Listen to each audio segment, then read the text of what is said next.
আমরা যেটা চাই, যেভাবে চাই, যাকে চাইবা যে আমাদের চাই, সবটা কি সবসময় মন মতো হয়? হাতে থাকে আমাদের, থাকে না বোধ হয়। এই জীবনের প্রতিটি পদক্ষেপ হয়তো বহু আগে নির্ধারণ করা হয়ে গেছে। মনটা নিজেদের সাথে যখন বেইমানি শুরু করে আমাদের হাতে থাকে, তখন সেটা সামলানোর থাকে না হয়তো। মনে প্রাণে আমরা হয়তো মস্তিষ্কের কথা শুনতে চাই, কিন্তু সব কিছুর বিপরীতে গিয়ে মস্তিষ্কের হৃৎপিণ্ডটার যে যুদ্ধ শুরু হয়, সেটার আঘাতে ক্ষত বিক্ষত হয় মস্তিষ্ক, হৃৎপিণ্ড দুটোই। তবু এরাও থামে কোথায়? তিতির বিছানায় পা ঝুলিয়ে দু হাত পিছনে বিছানার উপর রেখে সিলিং ফ্যানের দিকে তাকিয়েছে। আজকে দুপুরে যেটা হয়েছে ছাদে, সে কিছুতেই সেটা বলতে পারছে না। যতবার বলতে চাচ্ছে, ততবার বুকের ভিতর দুমড় দুমড় শব্দটা আগের থেকে দ্বিগুণ আওয়াজ শুরু করছে। এটা একটা সমস্যা বলা যায়। তিতির ঠাস করে শুয়ে পড়ল বিছানায়। বেসে উঠল ঈশানের ঘামে ভেজা শরীরের ছবি, মাতাল দৃষ্টিতে তাকিয়ে থাকা ওই গোলা চোখ দুটো। দেখ কি সব ভাবছে ওই লোকটাকে নিয়ে। বাবার রীতিমতো অন্যায় বাই হয় তার ওটা। তাছাড়া রাহাত ভাই, বুকের ভেতরটা অবসর দগদগ শুরু করে দিল। রাহাত ভাইয়ের কথা মনে পড়তে কি তা তো মনে হচ্ছে না। স্পষ্ট চোখের সামনে ঈশান ভাইয়ের মুখটা বেসে উঠছে। চোখ বন্ধ করলো, না, হচ্ছে না। যতবার রাহাত ভাইয়ের মুখটা আনতে চাচ্ছে, ততবারই লোকটার মুখ আসছে। কেন হচ্ছে এমন? হঠাৎ দরজা শটানে খুলে যাওয়ায় লাফিয়ে উঠল তিতি। দরজায় দাঁড়ানো মানুষটাকে দেখে একগাল হেসে দুহাত বাড়িয়ে দিতেই সে মানুষটাও এসে এক প্রকার ঝাঁপিয়ে পড়ল তিতিরের ওপর। তিতির তাকে নিয়ে বিছানায় শুয়ে পড়ল পুরো। খিলখিল হাসির আওয়াজে ভরে গেল রুমটা। কতদিন পর তিতির সর, আহ্লাদ করতে হবে না। আমি ভাবলাম ভুলে গেছিস আমাকে। আমি এসেছি 5 দিন হলো, আর আজ আসছিস?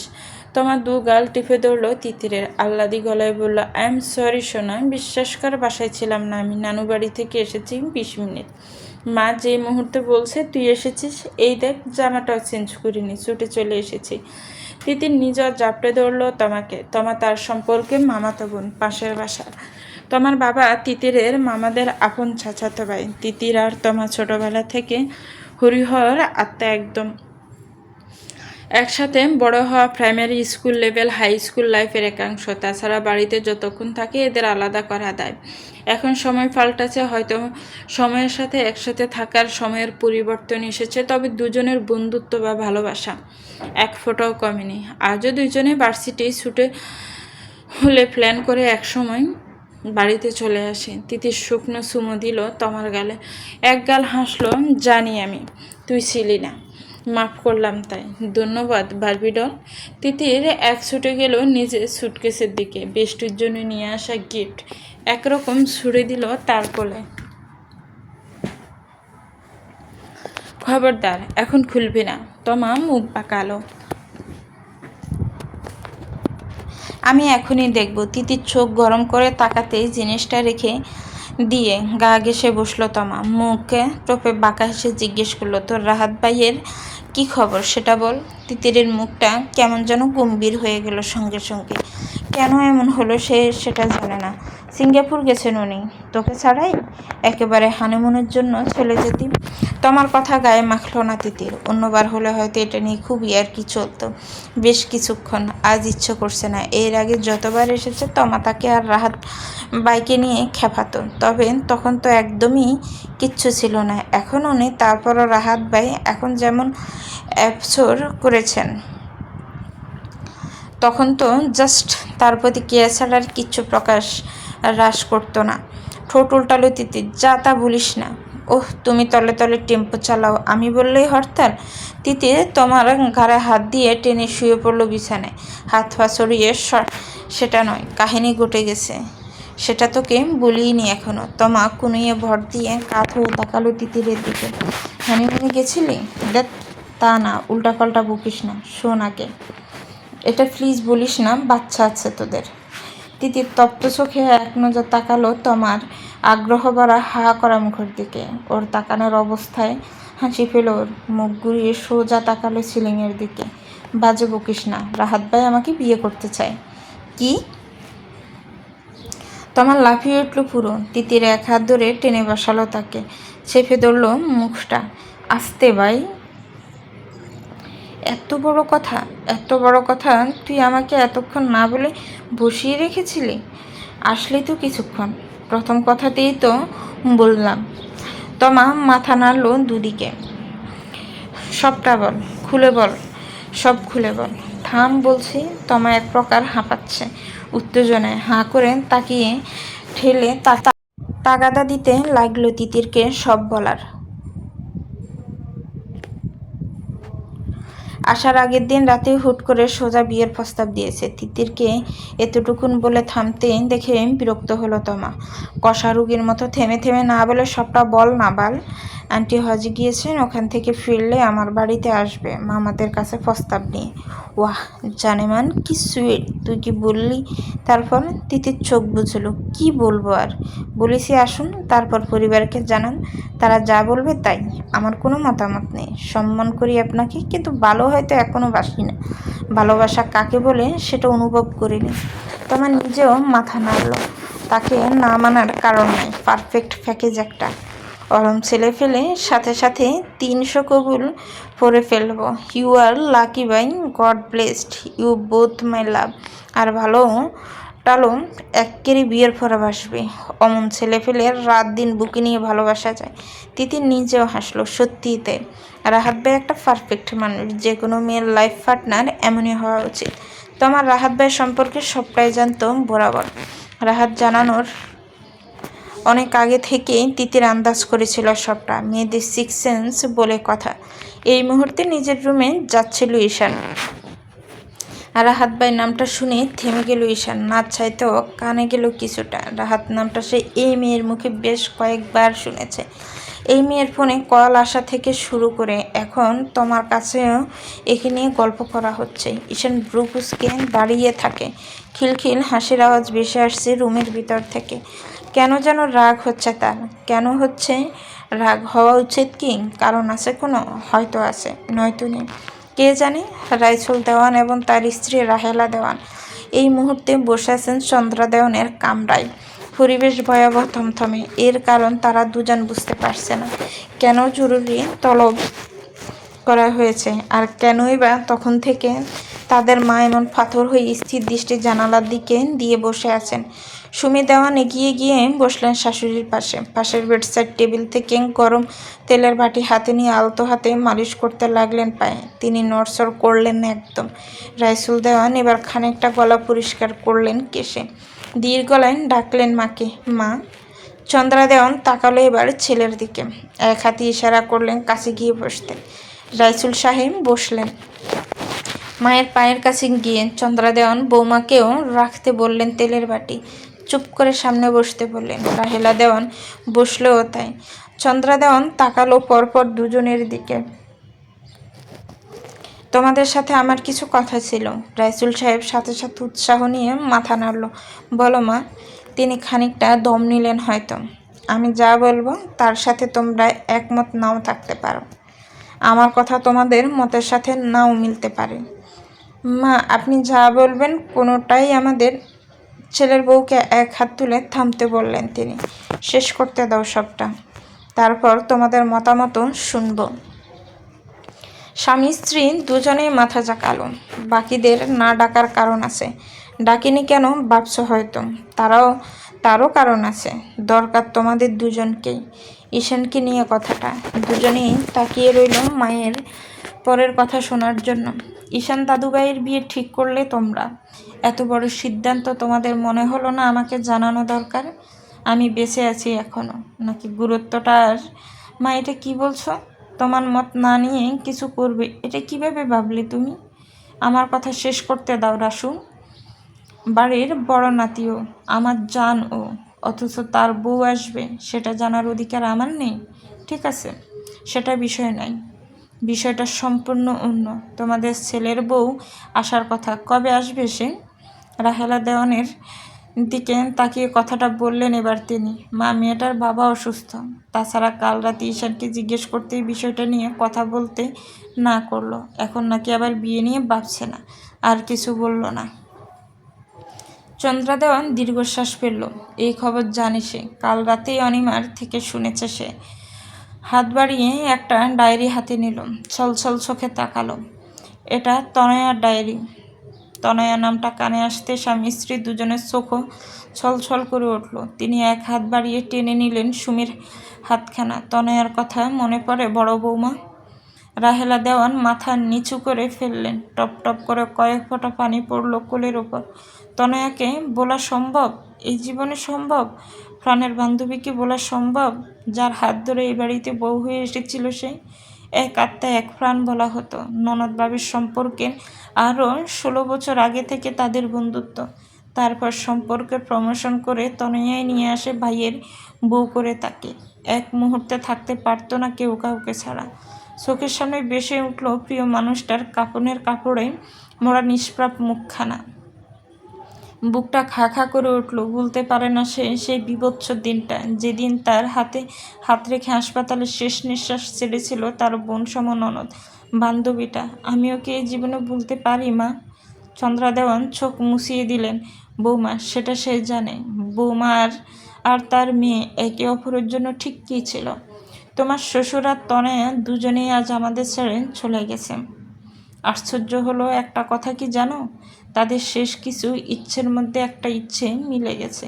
আমি নিজে খানিক অবাক হয়েছি, কিন্তু ইচ্ছেটা আমার দারুণ পছন্দ হয়েছিল। কিন্তু কিন্তু কিসের মা? বাবা আর তনুর সব ইচ্ছে আমি পূরণ করব। তুমি একবার বলো। ছেলের কথায় হাসলেন হালকা। এখন মানবি কি না ঈশানার তিতিরের? চুপ করলেন কিছুক্ষণ তিনি। ঈশানার তিতিরের বিয়ে?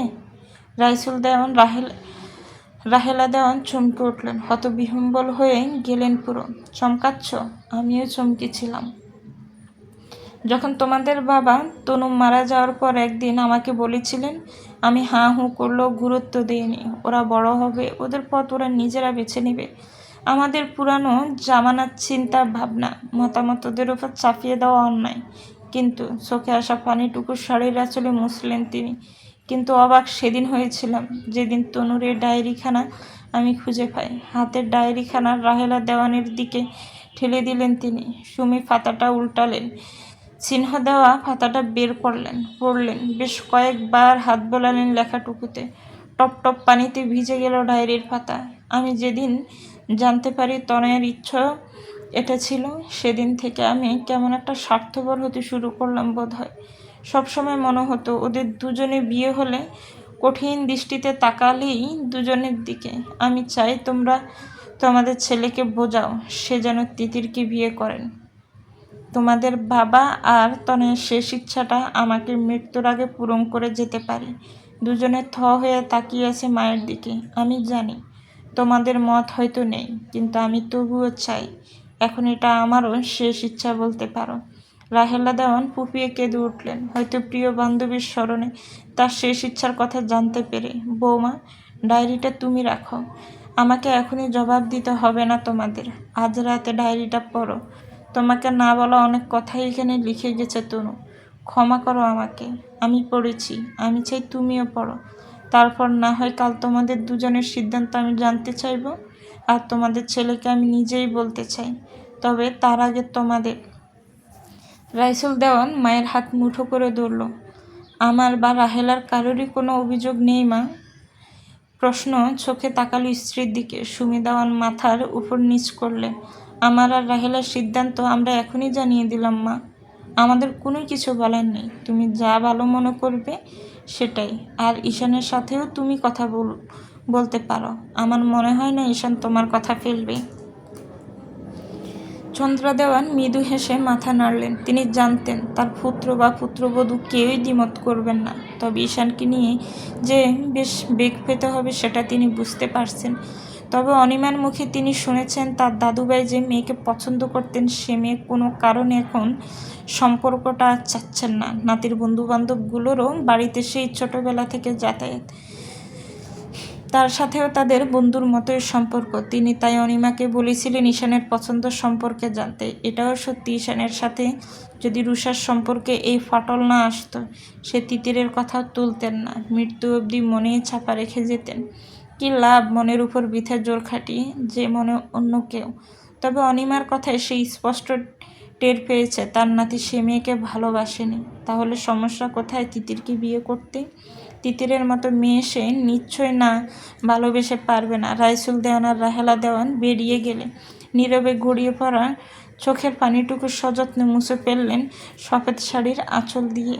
মেয়ে জামাইকে হারানোর পরেই ছোট্ট পুতুলটাকে তারা সযত্নে বাড়িতে নিয়ে এসেছিলেন। ছোট থেকে এ বাড়ির সবার থেকে বেশি আদরে মানুষ হয়েছে তিতির, চোখের মনি সকলের।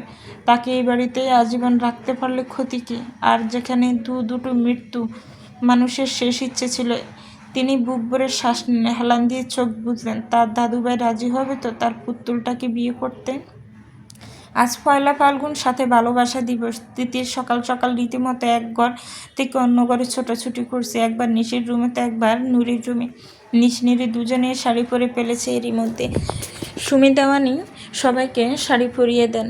এখন রিশা আর রোশনি রয়েছে। রাফি নিজে লাল পাঞ্জাবি পরে পিঠবাবু হয়ে বিছানায় পা ঝুলিয়ে সুইংগাম চিবোচ্ছে। সমস্যা হচ্ছে তিতির নিজের হলুদ শাড়ি কিছুতেই খুঁজে পাচ্ছে না। শাড়িটা কয়েক মাস আগে নয়ন বাইয়ে দিয়েছিল। ইন্ডিয়া গিয়েছিল বন্ধুদের সাথে ট্যুরে, সেখান থেকে শাড়িটা তার খুবই পছন্দ, ঠিক করে রেখেছিল এবছর পয়লা ফাল্গুনে পরে বেরোবে। তিতি ছুটে এলো নিশির রুমে। এ ঘরে সবাই সাজগুজে ব্যস্ত। তাকে হাঁপাতে দেখে সবাই ঘুরে তাকালো। রাহেলা দায়ন তাকে খালি হাতে দেখে মাথা নাচালেন। তোর শাড়ি কই মা, এখনও আনলি না? সাজবি কখন তাহলে? তিতির কাঁদো কাঁদো মুখ নিয়ে এসে বসলো রাফির পাশে। পাচ্ছি না তো বড় মামুনি, বোধহয় হোস্টেলে রেখে এসেছি। তোর তো শাড়ির অভাব নেই, আলমারি ভর্তি শাড়ি। ভাইয়া যে এত শাড়ি দেয়, কই সব? তিতির ঠোঁট উল্টালো, গোমরা মুখ করে বলল, সব পরা ছোট আপু, ওটা আমার নতুন শাড়ি ছিল, আমি ওটা পরবো ঠিক করেছিলাম। রাহেলা দেওয়ান তিতিরের মাথায় হাত বুলালেন। মন খারাপ করে না মা, তোর মামাকে বলছি এনে দিতে, এক্ষুনি এনে দিবে। তিতির সজোরে মাথা নাড়ল। না বড় মামুনি, এখন কষ্ট করে মার্কেটে যাওয়ার মানে হয় না কোনো, আমি আপুদের কোনো একটা পরবো।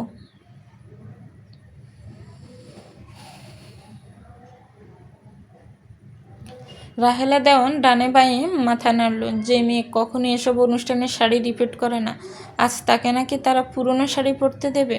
তুই দাঁড়া, আমি আসছি। তিতির কিছু বলার আগেই বেরিয়ে গেলেন তিনি। নিশি টেনে এনে বসালো ড্রেসিং টেবিলের সামনে। নুরি ততক্ষণই রেডি হয়ে গেছে। সে এখন রিশা রোশনিকে বাকি টাচ আপ দেবে।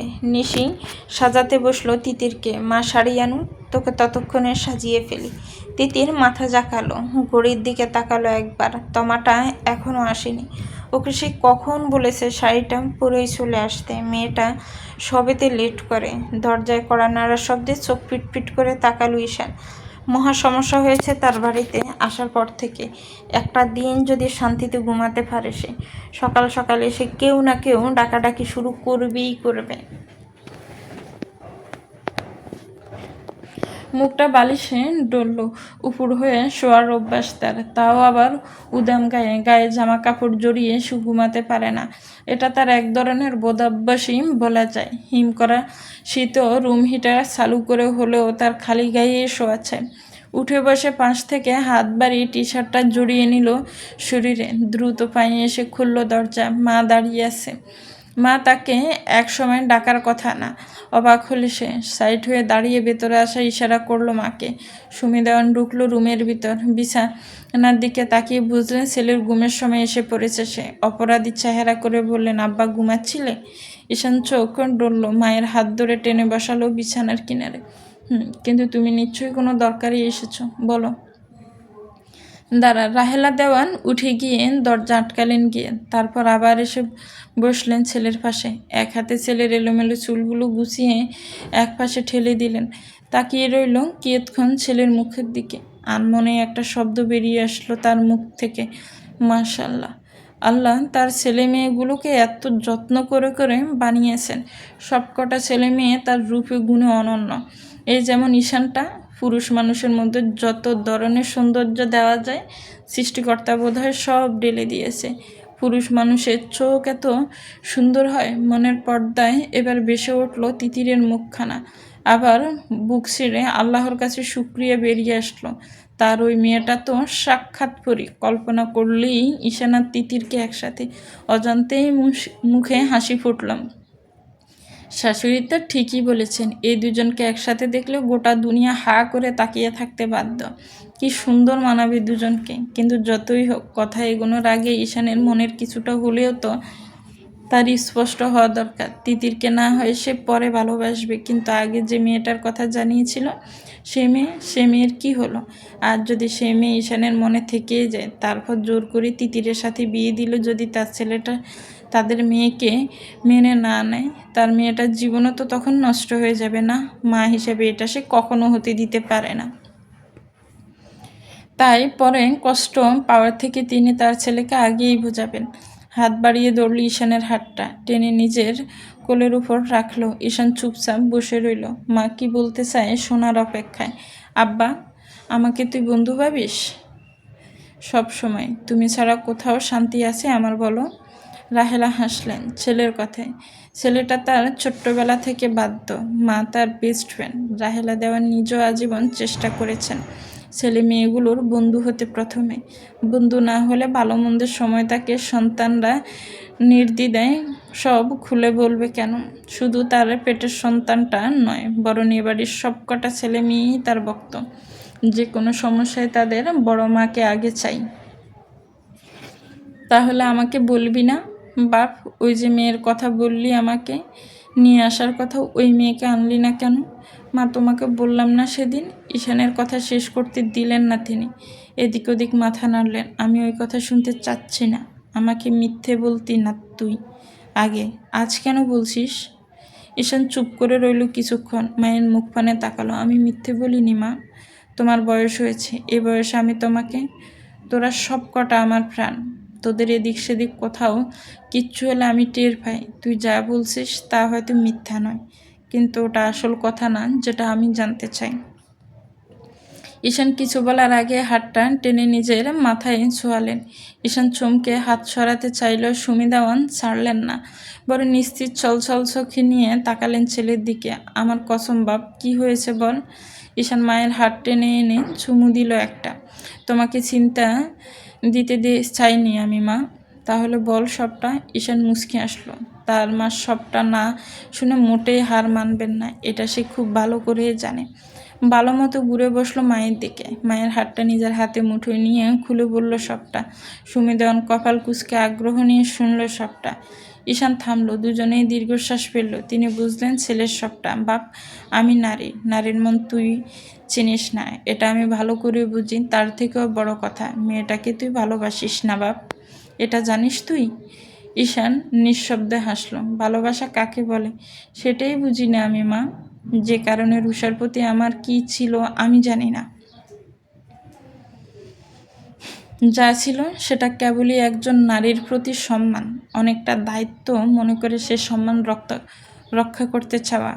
আমি সেসব জানি মা, জানি না মা। তবে আমি যদি বলি মেয়েটাকে তুই যেমন ভাবছিস মেয়েটা তেমন নয়, অন্য বিষয় আছে এর মধ্যে, মানবি? ঈশান নির্বিকার রইল, একটু দম নিয়ে বলল, আমি নিজেও অবাক হয়েছি মা। কেন ও এমন করলো? আমি কষ্ট পাইনি মা, এটা সত্যি, কিন্তু ও কষ্ট পাবে বলে আমার ধারণা ছিল। রাহেলা দেওয়ান ছেলের কথা শুনলেন। ছেলেটা তার নিজেকেই ঠিকমতো চেনে না, আর রইলে বাকি নারীর মন বোঝা। রুষা নামের মেয়েটাকে সে অসম্মান করতে চায়নি। সমাজ যেন তার দিকে আঙ্গুল তুলতে না পারে সেই চিন্তা থেকে বিয়ে করবে ভেবেছিল। মনে মনে খুশি হলেন তিনি, অনেকটা নিশ্চিত হলেন বলা যায়। আল্লাহ যা করেন ভালোর জন্য করেন, কথাটা পদে পদে সত্য। এই যেমন মেয়েটা হুট করে সরে না গেলে তার ছেলেটাকে সে কি কখনো তিতিরের বিষয়টা স্বাভাবিকভাবে বলতে পারতেন না। মাঝখান থেকে সবটা এলোমেলো হয়ে যেত। তার শাশুড়ি মা মনে প্রাণে চাইতেন তিতিরকে ঈশান বিয়ে করুক। অন্যদিকে ঈশান নিজে তো রুষাকে কথা দিয়েছে, রুষার জীবনটা নষ্ট হতো। আব্বা, আমি তোকে আমার পছন্দে বিয়ে দেব, করবি? ঈশান হাসলো, করব, সময় হোক। সুমি মুখ গোমড়া করে মাথা নাড়ল। সময় হোক না, আমি পছন্দ করব মানে আমি যখন বলবো তখনই। ঈশান স্বাভাবিক মুখে বলল, মা বললেই কি বিয়ে করা যায়? একটু সময় দরকার। যে লাইফ পার্টনার হবে তার সাথে তো মনের মিলটা থাকতে হবে। হুট করে একজনের সাথে কি সারা জীবন থাকার সিদ্ধান্ত নেওয়া যায়? মুখ বার করে ফেললেন রাহেলা। ঈশান মাকে আগলে ধরল। এতটুকু জানার জন্য আমাকে অসময়ে টেনে তুললে মা? এটা ঠিক না কিন্তু। সুমি দেওয়ান সোজা হয়ে বসলেন। এবার বিয়ের সময় ধীরে সুস্থে তুললেও চলবে, এখন অন্য কাজে এসেছে। তুই এখন একটু বেরোবি, আমাকে একটা জিনিস এনে দিতে হবে। ঈশান স্বীকার করলো, কি আনতে হবে? রাহেলা দেওয়ান আবদারের গলায় বলল, একটা লাল টুকটুকে শাড়ি। ঈশান সাথে সাথে ব্রু কুঁচকে ফেলল। শাড়ি? কার জন্য? তিতির। মা, আমি যাব এখন শাড়ি কিনতে? তাও ওর জন্য? ওর শাড়ি নেই? তাছাড়া নিশি নুরি তো আছে। শোন না বাপ, মেয়েগুলো সাজগোজ করছে, মার্কেট কি বেশি দূরে? বাইকটা টান দিয়ে যাবি, নিয়ে চলে আসবি। মায়ের যুক্তি ভালো লাগছে না তার একদম। সকাল সকাল ঘুম থেকে তুলে তাকে পাঠানো হচ্ছে ওই বিচ্ছুটার জন্য শাড়ি কিনতে। অসম্ভব মা, আমি কখনোই মেয়েদের কিচ্ছু কিনেছি নাকি? আমি বুঝি নাকি এসব? আর তাছাড়া এই বাড়ির মেয়েদের শাড়ির অভাব মা।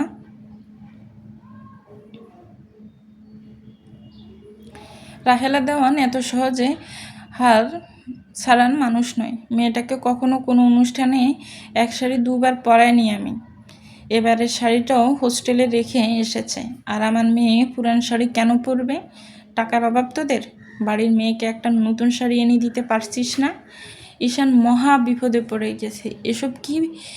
এসব কি সে বলেছে নাকি? সে এনে দিতে পারবে না এটা বলেছে শুধু। সে এখন এসব বোঝে নাকি? মা, রাগ করছো কেন? আমি বললাম থাকুক, বলতে হবে না তোর। আমি যাচ্ছি কিনতে। নেহাত কোমরের ব্যথাটা বেড়েছে, আর তোর বাপ ছাড়া কেউ বাসায় নেই। নয়নটাকেও নিয়ে গেছে কি এক কাজে, না হলে তোকে বিরক্ত করতাম না। মা রাগ করে উঠে যেতে ঈশান হাত টেনে বসালো, আবার জড়িয়ে ধরল মাকে। রাগ করছো কেন? আমি যাচ্ছি, তবে তোমাদের পুতুলের পছন্দ না হলে আমার দোষ নেই কিন্তু। রাহেলা দেওয়ান বিজয়ের হাসি হাসলেন। সে জানত ছেলেটা তার কথা ফেলবে না। ঈশানের হাতের শাড়ির আজকে পরাবে তিতিরকে। দুজনের মধ্যে আগে একটু ভাব ভালোবাসা তৈরি করে দিতে হবে, না হলে হুট করে একে অপরকে মানবে না এরা।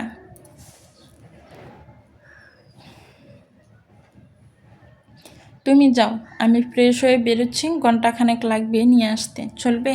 রাহেলা দেন মাথা হেলালেন, চুমু খেলেন ছেলের কপালে। মা উঠে চলে যেতেই দুহাতে কপাল ঘষল ঈশান। দ্রুত পায়ে ফ্রেশ হতে গেল। কি যে সমস্যায় ফেলা হয় তাকে, সে শাড়ির কি বোঝে?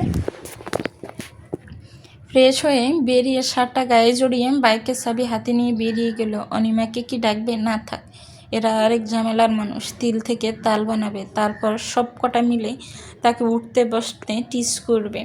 দরকার কি? তার থেকে নিজেই কিছু একটা পছন্দ করে আনলেই হবে, না পছন্দ হলে নাই। তমা একদম রেডি হয়ে এসেছে। মেকআপের বাকি টাচ আপটা নিশি আপু করে দেবে। ড্রয়িং রুমে এসেই এদিক সেদিক দেখলো, কাউকে একটা খুঁজছে দুচোখ। তমা, এসেছিস মা? তমা পিছন ফিরে তাকালো। ছোট বউ রিনা দেওয়ান হাতে থালা বাসন নিয়ে রান্নাঘর থেকে বেরিয়েছেন। হ্যাঁ ছোটো মা। মাশাআল্লাহ, কি সুন্দর লাগছে তোকে। যা উপরে যা। তিতির তোর উপর খুব রেগে আছে কিন্তু। এত দেরি করলি কেন? মা বাজারে গেছিল, তুষারটা একা ছিল। মা ফিরলে তারপর আসলাম। উপরে গিয়ে পুতুলের রাগ ভাঙ্গা গিয়ে, না হলে কিন্তু ঘোরাঘুরি মাঠে মারা যাবে। তমা একগাল হেসে সায় দিল তার কথায়। উপরে যাওয়ার জন্য পা বাড়াতে আবার ফিরে তাকালো। কাউকে খুঁজছিস তমা? তিতির উপরে। তমা আমতা আমতা করলো খানিক। ছোট মা, আর কাউকে খুঁজছি না তো। নিশিরা সবাই উপরে, আর তোর সাসারা অফিসে। ওহ, আর নয়ন ভাই?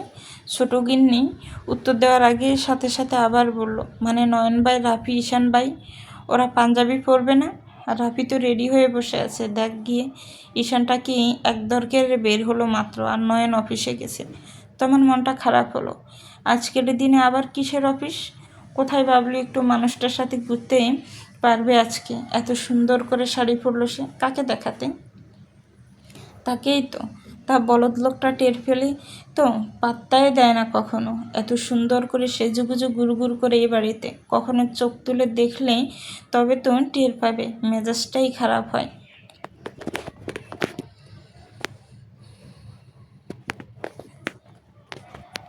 তবা মন খারাপ করে উঠে গেল তিতিরের কাছে। দরজায় তমাকে দেখে কুশন ঢেল দিল তিতির।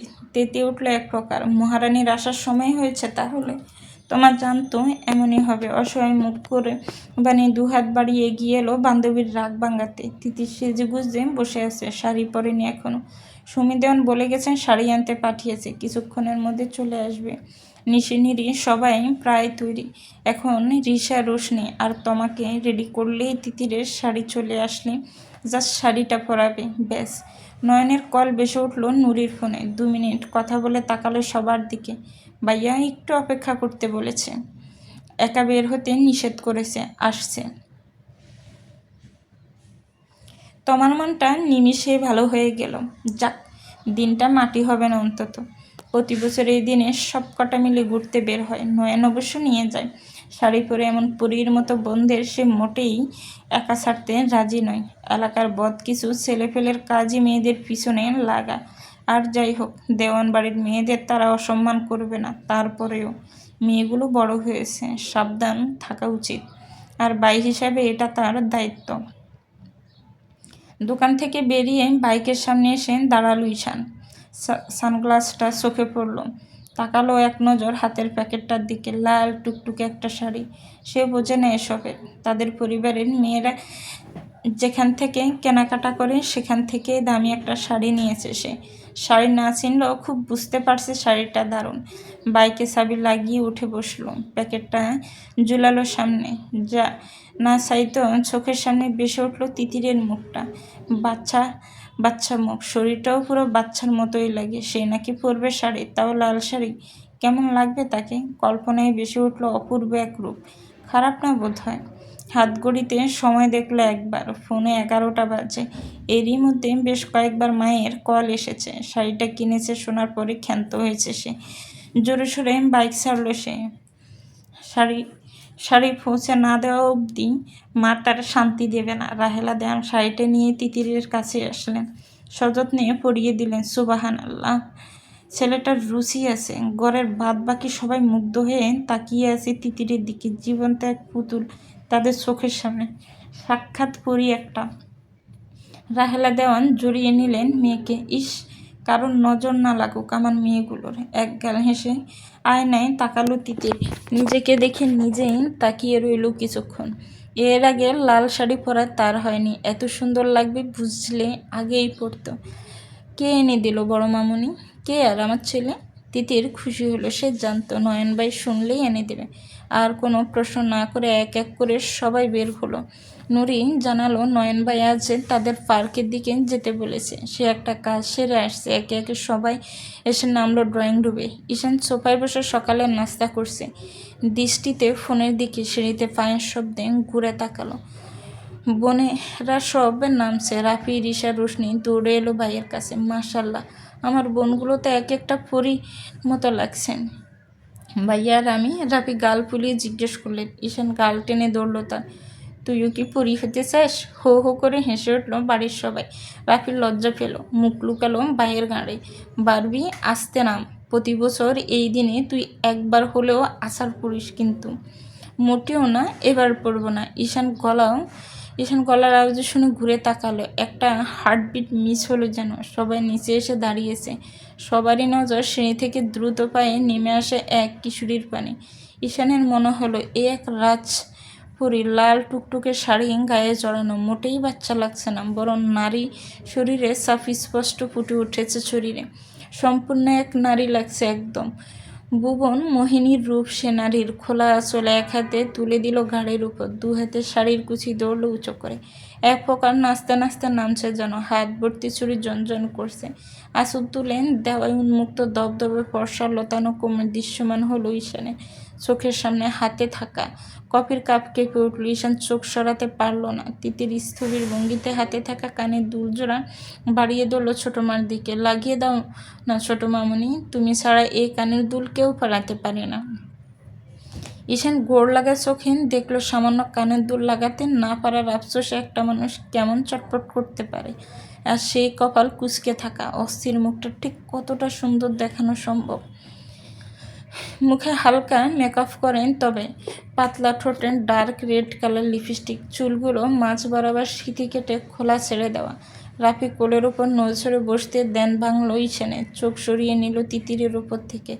আরে বাপ, নয়নটা অফিসে আটকে গেছে, মেয়েগুলোকে একা ছাড়া। তোদের বাবা রাগ করবেন, তুই সাথে যা। মায়ের কথায় অন্যদিন হলে না করতো কি না জানে না ঈশান। আজ না করতে ইচ্ছে হলো না, সাথে সাথে উঠে দাঁড়ালো আর চোখে দেখলো একবার তিতিরকে। তিতির কানের দুল পরে বেসিংয়ের সামনে আয়নায় সামনে ঘুরিয়ে ঘুরিয়ে দেখছে। বাইয়া পাঞ্জাবি পরবে না? নুরির কথায় মাথা নাড়ল এইসব। ওসব রং ডং আমার দ্বারা হয় না, চল বের হ সবাই। ঈশানকে আর কেউ গাটালো না, সাথে যাচ্ছে এই তো অনেক। নিশি নুরি দুজনে তাকালো রাহেলা দেওয়ানের দিকে। রাহেলা দেওয়ান চোখ টিপলো, বাঁকা হাসলো দু বোন। বড় মা যা বোঝাতে চাইছেন বুঝলো দুজনেই। একটু আগে তিতির আর ঈশানের কথাটা বলেছে তাদের দুজনকে। নিশি প্রথমে ভয়াবহ চমকালেও খুশিতে রীতিমতো পাগল প্রায় দুজন। তাদের বারবি বউ হবে, তাও আবার তাদের বড় ভাইয়ের ভাবা যায়। যদিও নুরি গম্ভীর হয়ে আছে শোনার পর থেকে। নয়ন জানলে কি রিয়াকশন দেবে জানে না সে। বুঝতে পারছে কিছু, তবে যতটুকু বুঝেছে মোটামুটি হাতের বাইরে সবটা। দিদা যখন একবার ভেবেছে আর কারোর কিচ্ছু বলার থাকবে না। দীর্ঘশ্বাস ফেলল সে। যা হওয়ার সেটা হবে। গাড়ি বের করতে এগিয়ে গেলে চিৎকার করে উঠল তিতির, গাড়িতে যাব না আমরা। তিতিরের চিৎকারে মুখ গম্ভীর করে তাকালো ঈশান। গাড়িতে যাবি না? যাবি কিসে? এই রোদে রাস্তায় রাস্তায় হাঁটবি? তিতির মুখ বাঁকালো। কিচ্ছু জানেন না আপনি ঈশান ভাই। আজকে রিক্সায় ঘুরে মজা, বাইকও চলে। নয়ন ভাই থাকলে এসব ভাবতেই হতো না।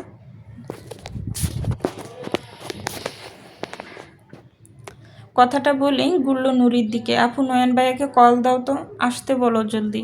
ঈশানের মেজাজ খারাপ হলো। সব কাজ বাদ দিয়ে এদের রং টঙে সায় দিয়ে সাথে বেরিয়েছে, অথচ এখন অন্যজনের নামে জব করা হচ্ছে।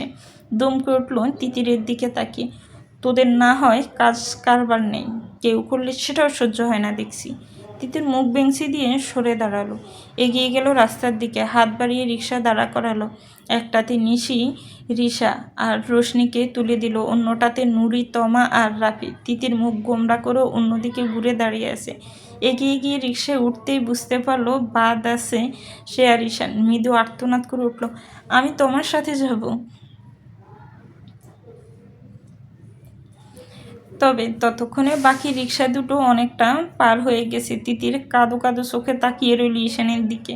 আজকে মজাটাই গেল জলে। এই লোকটার সাথে এক রিক্সায় দূর স্ট্যাচু হয়ে সারা রাস্তা বসে থাকা ছাড়া আর কোনো কাজ থাকবে না নিশ্চিত। তিতির গাল ফুলিয়ে বসে রইল। ঈশান উঠে বসলো রিক্সায়। শরীরে ছোঁয়া লাগতে ছিটকে সরে বসতে চাইল তিতির। সাথে সাথে রিক্সা চলতে শুরু করায় কাত হয়ে গেল অনেকটাই। ঈশান দ্রুত হাতে জড়িয়ে ধরল কোমর। উন্মুক্ত কোমরে পুরুষালীর ঠান্ডা হাতের ছোঁয়ায় শিরশির করে উঠল পুরো শরীর, কেঁপে উঠল পুরো। এত নড়াচড়া না করে চুপচাপ বসে থাকা যায় না? তিতির ঈশানের দমকে কিছু বলল না, বলতে পারল না আর কি। সে তো শ্বাস আটকে বসে আছে। ঈশান এখনও হাত ছড়ায়নি কোমর থেকে, বরং আরও টেনে কাছে এনে বসালো। ছোট্ট সিটের স্বাস্থ্যসম্মত শরীরে ঈশানের সাথে বসতে তিতিরকে মোটামুটি গায়ে গা লাগিয়ে বসতে হলো। এক বিন্দু দূরত্ব নেই। তিতির রোবটের মতো সোজা হয়ে আছে, শরীর শক্ত করে। ঈশান ভাই। ঈশান কপাল কুঁচকে তাকালো তিতিরের দিকে। তোতলাচ্ছিস কেন? আপনার হাতটা। ঈশান বুঝতে পারলো এতক্ষণে। জট করে সরিয়ে নিল হাতটা। সাথে সাথে তিতির আবার ভারসাম্য হারালো খানিকটা। তবে এবার তিতির নিজেই খামচে ধরলো ঈশানের উরু। ঈশান বুঝলো মেয়েটার অসুবিধা। চেপে বস, হাতটা ধরে রাখ, পড়ে যাবি।